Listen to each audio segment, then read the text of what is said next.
concept of electrostatics, methods to produce charge, electrostatic induction।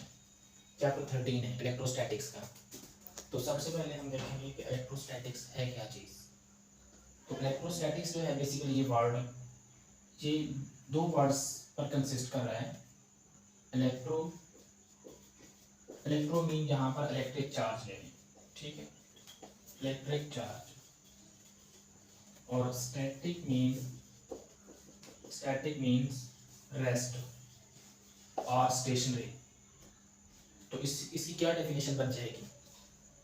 The study of the electric charges when they are at rest या the study of the stationary electric charges is called electrostatics. ठीक है, तो electrostatics की simple आसान सी definition बन जाएगी, the study of the electric charges when they are at rest. जो stationary charges, जब चार्जेस रेस्ट पर होंगे उस वक्त उनकी स्टडी को हम क्या नाम देंगे? इलेक्ट्रोस्टैटिक्स। तो ये भी एक फिजिक्स की ही ब्रांच है। ठीक है, अब यहाँ पर हम नेक्स्ट देखते हैं कि चार्जेस को प्रोड्यूस कैसे किया जा सकता है। Methods to produce charges, charges को हम प्रोड्यूस कैसे कर सकते हैं? तो चार्जेस को प्रोड्यूस करने के दो मेथड्स हैं। उनमें पहला है due to friction. Charges friction से पैदा हो सकते हैं। मिसाल के तौर पर आप बालों में कंघी करते हैं, तो जब आप कॉम्बिंग कर रहे हैं तो आप क्या होगा कि फ्रिक्शन है उस कॉम्ब और आपके हेयर्स के दरमियान। फ्रिक्शन की वजह से क्या होगा कि आपके हेयर्स पर और कॉम्ब पर चार्जेस प्रोड्यूस हो जाएंगे। अब आप क्या करेंगे, उसी कॉम्ब को आप क्या करें, छोटे छोटे पीसेस ऑफ पेपर्स के करीब लेके जाएं। जैसे ही आप उस चार्ज कॉम्ब को पीसेस ऑफ पेपर के करीब लेके जाएंगे ना, तो पीसेस ऑफ पेपर जो हैं वो भी चार्ज गेन कर लेंगे और वो उस कॉम्ब की तरफ मूव करेंगे, फ्लाई करेंगे। तो इससे क्या मतलब कि फ्रिक्शन की वजह से चार्जेस प्रोड्यूस हो गए हैं। ठीक है, तो दूसरा मेथड वो है इलेक्ट्रोस्टैटिक इंडक्शन।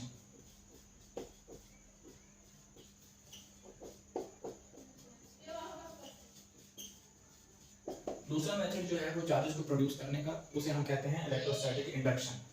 इसको आप आसान लफ्ज़ों में यूं समझें कि जब हम कोई चार्ज बॉडी किसी अनचार्ज बॉडी के करीब लेके जाएंगे ना, तो वो अनचार्ज बॉडी भी चार्ज गेन कर लेगा, उस पर भी चार्ज हमें महसूस होगा, नजर आएगा। तो इसको कहेंगे इलेक्ट्रोस्टैटिक इंडक्शन। यानी कि आपके पास एक बॉडी चार्ज होना चाहिए, जैसे ही आप उसे किसी अनचार्ज बॉडी के करीब लेके जाएंगे तो वो अनचार्ज बॉडी जो है वो चार्ज गेन कर लेगा। इस प्रोसेस को हम इलेक्ट्रोस्टैटिक इंडक्शन का नाम देंगे। अब ये कैसे होता है? मिसाल के तौर पर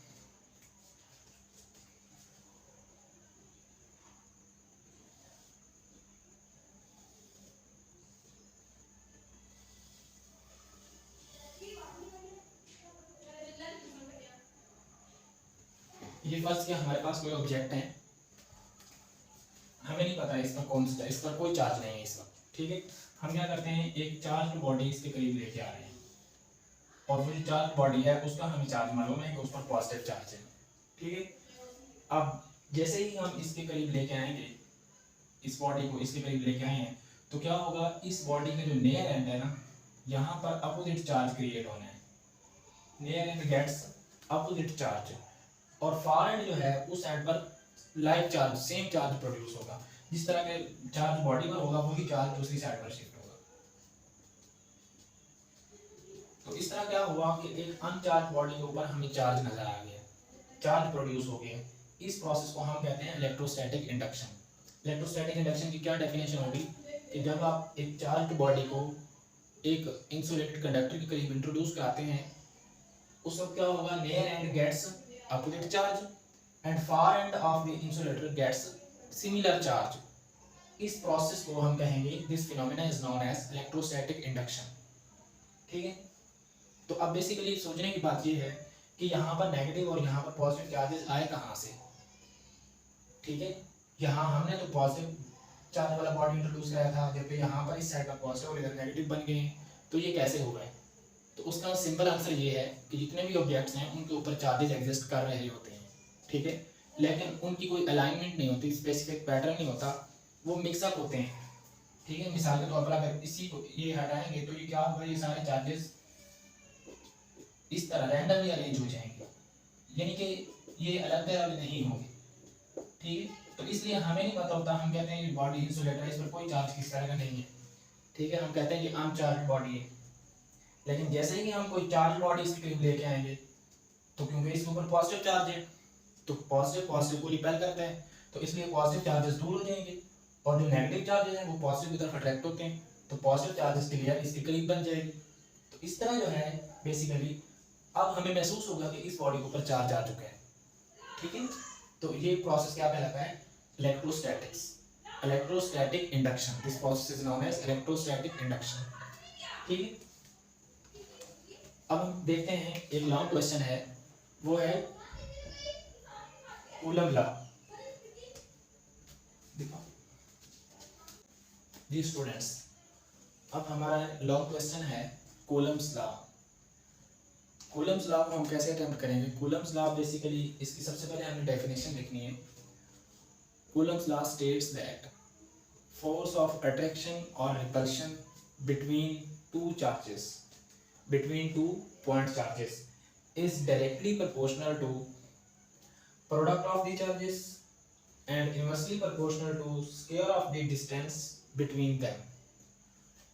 तो आपने जैसे 9th क्लास में पढ़ी थी डेफिनेशन, वहाँ पर सिर्फ अट्रैक्शन की फोर्स थी और वो थी दो मैसेज के दरमियान, लेकिन यहाँ पर जो है अट्रैक्शन की भी हो सकती है, रिपल्शन की भी हो सकती है, वो डिपेंड करती है कि चार्जेस किस नेचर के हैं।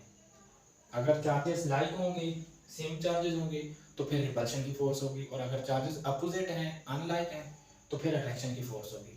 तो इसलिए हम डेफिनेशन में ही लिख रहे हैं कि फोर्स ऑफ अट्रैक्शन और repulsion is directly proportional to product of the charges.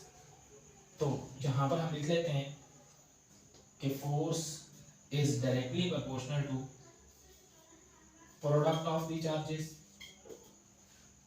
and inversely proportional to square of the distance between them। तो distance यहाँ पर r है, तो यहाँ पर f inversely proportional to r square। तो ये इक्वेशन 1 और ये हमारे पास इक्वेशन 2 हो गई है। हम क्या करेंगे, इन दोनों इक्वेशंस को कंबाइन कर देंगे, कंबाइनिंग इक्वेशंस 1 एंड 2, इन दोनों को जब कंबाइन करेंगे तो इधर f है, f प्रोपोर्शनल टू डायरेक्ट वाली टर्म ऊपर डिवाइडेड बाय इनवर्स वाली डिवाइड में r स्क्वायर। अब यहाँ पर हम क्या करते हैं कि f is equal to proportional sign हटाते हैं तो हमें कांस्टेंट लगाना पड़ता है, लेकिन यहाँ पर हम कांस्टेंट क्या लगाएंगे, k। यहाँ पर हम k लगाएंगे, यहाँ पर हम कैपिटल G नहीं लगाएंगे, वो यूनिवर्सल कांस्टेंट था और वो मैसेज के दरमियान जब बॉडी में फोर्सेस होती हैं तब वो हम लगाते हैं। कूलम्स लॉ में हमने K लगा दिया, F is equal to K, यहाँ पर Q1 dot Q2 divided by R square, ठीक है। तो यहाँ पर हमारे पास ये फाइनल फॉर्म बन गई है। अब यहाँ पर हमने K को देखना है कि K क्या है, K कांस्टेंट ऑफ प्रोपोर्शनलिटी है,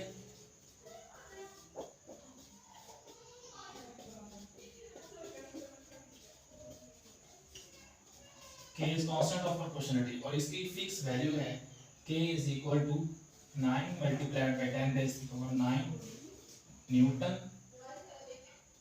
मीटर स्क्वायर पर coulomb square, newton metre square पर कॉलम स्क्वायर, ये यूनिट्स हैं K के, ठीक है।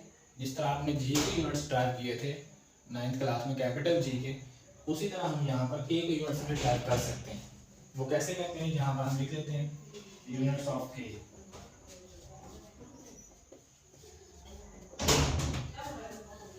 जहाँ पर हम लिखते हैं F is equal to K Q1 Q2 divided by R square. हमें K के यूनिट्स चाहिए तो R स्क्वायर को क्रॉस मल्टीप्लाई करें, F dot R square is equal to K Q1 dot Q2। तो हम K इधर रहने दें, K is equal to F dot R square Q1 और Q2 को डिवाइड कर दें, Q1 डॉट Q2। तो यहाँ पर K is equal to force unit क्या है, न्यूटन, R डिस्टेंस इसका यूनिट मीटर, ऊपर स्क्वायर लगा हुआ है तो newton metre square divided by charge का यूनिट Q1 का क्या होगा, कॉलम, चार्ज का यूनिट कॉलम होता है तो Q1 कॉलम, तो यहाँ पर क्या आ जाना है, न्यूटन मीटर स्क्वायर पर कॉलम स्क्वायर। तो इस तरह हमारे पास के यूनिट्स आ गए हैं। तो आज की वीडियो में हमने इलेक्ट्रोस्टैटिक्स का कंसेप्ट देखा है, यानी कि इलेक्ट्रोस्टैटिक्स की डेफिनेशन है, इलेक्ट्रोस्टैटिक्स है क्या, चार्जेस को प्रोड्यूस कैसे कर सकते हैं, इलेक्ट्रोस्टैटिक इंडक्शन है क्या चीज़, ठीक है, उसकी डेफिनेशन, उसकी डायग्राम। हमने ये भी देखा कि किस तरह चार्जेस अरेंज होते हैं जब कोई चार्ज बॉडी किसी इंसुलेटर के करीब, इंसुलेटिंग कंडक्टर के करीब इंट्रोड्यूस कराएंगे। तो फिर उसके बाद हमने देखा है कूलम्ब्स लॉ। तो उम्मीद करते हैं आपको ये कंसेप्ट्स क्लियर हो गए होंगे। मज़ीद कोई क्वेश्चन हो तो आप कमेंट में पूछ सकते हैं।